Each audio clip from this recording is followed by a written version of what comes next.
Hi guys, the last video I did on correlation, there was a slight mistake while I was computing it. I did a slight mistake, and that's the main reason, major reason we did not get the same result with the SPCs on.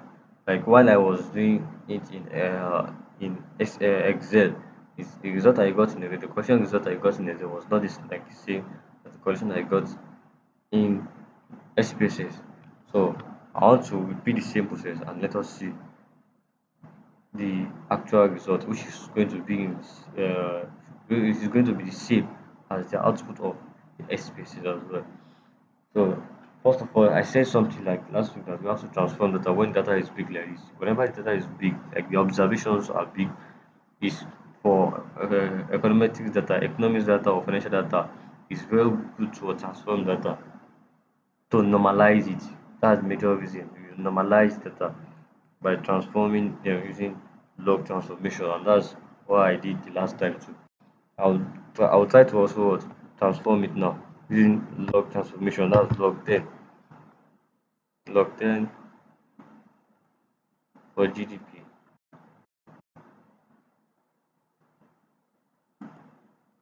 Same thing, log 10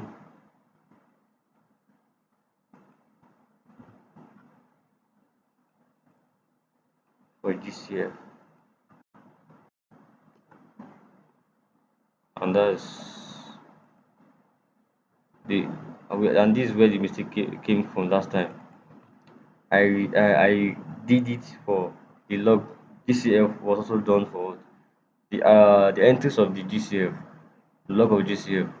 I was mistaken to also use the observations of GDP. That's why we are getting so high, like a high correlation last time. So now if I'm going to do the correlation now, I want to do the correlation. You see, doing the correlation, go to data, then data analysis. I said something about it on the last time that when we are using Excel of 26 and above, 26 version and above, Microsoft 26 and above, automatically you get your data analysis pack 2 pack here. Whereas if you're using lower Microsoft version, that one you have to add it into your Excel. So I want to use correlation, this correlation here. Press OK. Then my input variables, these are my variables. Then the label column, yes, labels. First one is the label, and next then output range. I want my output rate to be here. To be here. So that's it. Okay. And you can see now this is the same result we got with the SPSS. And I said something last time that in Excel will not give you the p-value to test for the significance of your out of a correlation coefficient. But the only way you get that is by running no, by running regression, by picking one as the dependent variable and the other one as what the independent variable. And that's what we do now. Here we are assuming that GDP is a dependent variable and GCF is the independent variable. So to get my to obtain the correlation, the p value for the correlation between GCF and GDP, I'll run regression again, and this is how I'm going to do it. Same thing, regression, data analysis, then come to regression. This regression here, and then your dependent variable, that's your y. Our y, that's our dependent variable is GDP here. Then our independent variable is this. Then the same thing, label. The first one is the label. Then confidence interval, just leave all those things. Then output range. Our output range, our output range to be here. Output it to be here. And then that things just run it. So you can see this is the result of the regression. So multiple correlation is what is 0.6988, which is the same as this. Then our p-value, these are p-value, this is what we just focus on. This is the p-value 0.011, which shows how there is significant correlation between them as well. And as well, there was significant looking at the result of the result of the regression, this is the result of the regression, this is the intercept, one of the intercept, and this is the slope of GCF on relating to the dependent variables is GDP. Now, interpreting the result of the regression, the the intercept is minus 8.9797. You have to interpret it. It is equals to the rate of growth, the rate of gross domestic product is expected to reduce by 8.97%. That's 8.97% when GCF, that's gross capital formation, is not in the model. Why do I use rate? The reason I use rate is because I have already transformed data to be I've transformed the data into log by using log, and so I'm not going to be using the normal unit which the data was before. The data was in billion before, so now I've already transformed it. So I'll be using rate of change. That's the rate. Using rate. Next one, it has 2.8787. That's the slope relating the DCF to the GDP.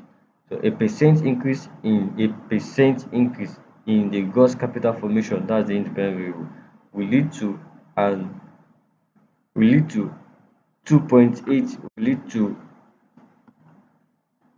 to 2.88% increase in gross capital product. That's in the gross domestic product. That's GDP. Okay, let's add two more variables so as to carry out multiple linear regression. Now I've added two more variables. I've added FDI and telecom. That's foreign direct investment and telecommunication sector. That's revenue received from telecommunication. So I want to also regress that on our GDP. How do I do that? Just the same process. Just come here, data analysis, regression as well. Yes, regression. So from this regression, I want to carry out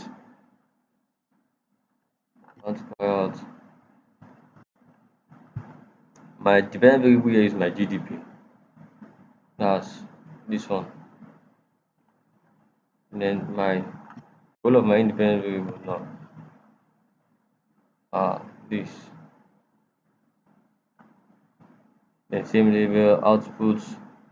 Then the output when I want it to be here. I want it to be here. And that's all. So okay. Now, these are our result of regression analysis. So the result of the regression analysis can see it. There is the result of the multiple regression among them 0.99. So we don't need that.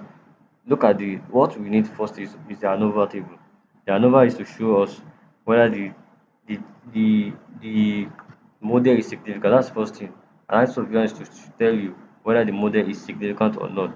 By checking the p-value of the ANOVA model, you can see that this is a small p-value, like it is raised to expected of e of minus 0.8. That means 0.00000818 in eight times. So automatically the p is very low compared to what is 0.05. You compare to 0.5, you tell that the p is what is low, and so we reject null hypothesis that there is no the model is not significant. So there we have accepted the alternative hypothesis. Our DB will state an hypothesis. So the null hypothesis of this is what the model is not significant, and the alternative is that the model is significant. So having accepted the alternative hypothesis that the model is significant, then you can come there and interpret the coefficient. Interpret the coefficient. First of all, before you also interpret, you just need two things here to make your inference.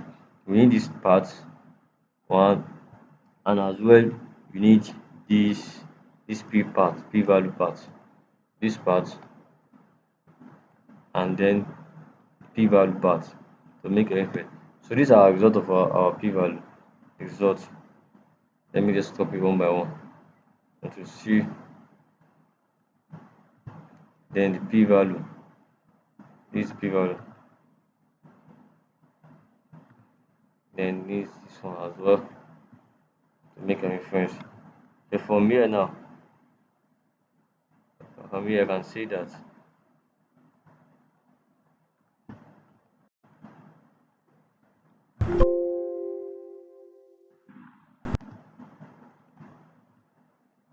now for me, see look at the intercept. Our intercept is 2.2000, then our p-value is 0.13 for DCF minus 0.174 and 0.153. That shows that this one shows that the DCF is not significant. It's not having it's not now in a multiple regression now. DCF is not significant because the p-value is bigger than the significant value of 0.05. Yet also this one too, this FDI also is not significant here. While also telecommunication is also what not. But why telecommunication is significant here? Because the p value is smaller than 0.05. If you check here, so now the interpretation is the rate of for the intercept. The rate of GDP is expected to increase by 2.2% when all the variables are not in the model. For the slope of GCF, which is minus 0.1741, a percent increase in GCF will lead to a decrease in the GDP by 0.17% when other variables are held constant in the model. The slope of FDI is minus 0.0624. So a percent increase in FDI will lead to a decrease in GDP by 0.06% when other variables are held constant in the model. Likewise, for the slope of telecom, uh, which is 0.988. A percent increase in telecom will lead to an increase in GDP by 0.99% when other variables are held constant in the model. At this point, I believe this is beneficial to you that are watching the video. Please like and comment. If you have any question, please put it in the comment section. And thanks.